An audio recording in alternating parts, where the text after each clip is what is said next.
নমস্কার বন্ধুরা, আমি সাধনা আর সাধনা লাইফস্টাইল অ্যান্ড ব্লগিংয়ে আপনাদের সকলকে স্বাগত জানাই। আজকে বানাবো মাটন। তো দেখো, আমি মাটনটাকে ভালো করে ধুয়ে নিয়েছি।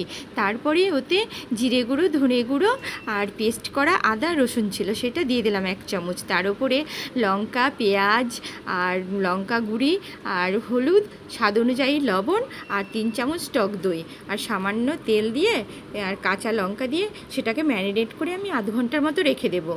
এবার গ্যাসের ওপরে মাটির হাঁড়িটাকে বসিয়ে দিলাম। তাতে আমি শুকনো লঙ্কা, তেজপাতা দিয়ে ভালো করে নাড়িয়ে নিলাম। তো দেখো, আমি ওইখানে অল্প পরিমাণে পেঁয়াজ দিলাম, সেটাকে হালকা করে ফ্রাই করে নেব। তো ম্যারিনেট করেছিলাম যে এই মাটনটা, সেটা দিয়ে দিলাম।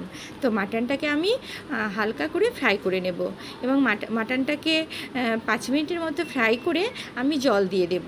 তো পাত্রটা ধুয়ে অল্প পরিমাণে জল দিলেই হবে, যেহেতু এটা মাটির হাঁড়ি আর ঢাকা থাকবে, তো তার জন্যই মাটনটা সেদ্ধ হয়ে যাবে। তো আমি অল্প পরিমাণেই জল দিলাম। এবার ময়দাটা আমি মেখে রেখেছিলাম, সেটা হাঁড়ির মুখের উপরে বসিয়ে দেব। তো ঢাকনাটা ভালো করে, দেখো, ময়দাটা দিয়ে ঢাকনাটা ভালো করে বসিয়ে দিচ্ছি। তো এবার আমি আঁচটাকে কমিয়ে দেব, আর মাঝে মধ্যে হাতের সাহায্যে কিন্তু নাড়িয়ে দিতে হবে, তা না হলে মাংসটা বসে যেতে পারে, তলায় ধরে যেতে পারে। তার জন্য এইভাবে হাতের সাহায্যে 10 মিনিট পর পর নাড়িয়ে দিতে হবে। তো এখানে আমার কিন্তু আধ ঘন্টার মধ্যেই মাংসটা রেডি হয়ে গেছিলো। তো আমি একটা ছুরির সাহায্যে ওই ময়দাটাকে কেটে নিচ্ছি, যেহেতু কুক হয়ে গেছে ময়দাটা ভালো করে, তার জন্য ওটা ছুরির সাহায্যে কাটতে হচ্ছে। তো কেটে নিয়ে মুখটাকে আমি খুলে নেব, তারপরে খুন্তি দিয়ে নেড়ে দেখব।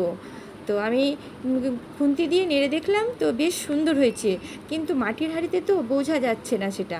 তার জন্য আমি একটা পাত্রে ওটাকে, মাংসটাকে ঢেলে নেব। তো ঢেলে নিয়ে দেখলাম খুব সুন্দর হয়েছে এবং খুব ভালোভাবে সেদ্ধ হয়েছে এবং কম টাইমের মধ্যেই এই মাংসটা আমার হয়ে গেল। এটা আবার যদি কড়াইয়ে করতে গেলে অনেক টাইম লাগবে। তো আমার এখানে মাংস রেডি। তো তোমার কমেন্ট করে অবশ্যই জানাবে, আর তোমরা যারা আমার পেজটিকে ফলো করোনি বা পেজটিকে সাবস্ক্রাইব করোনি, তারা কিন্তু অবশ্যই সাবস্ক্রাইব করে দেবে। আর পরের ব্লগে দেখা হচ্ছে। বাই।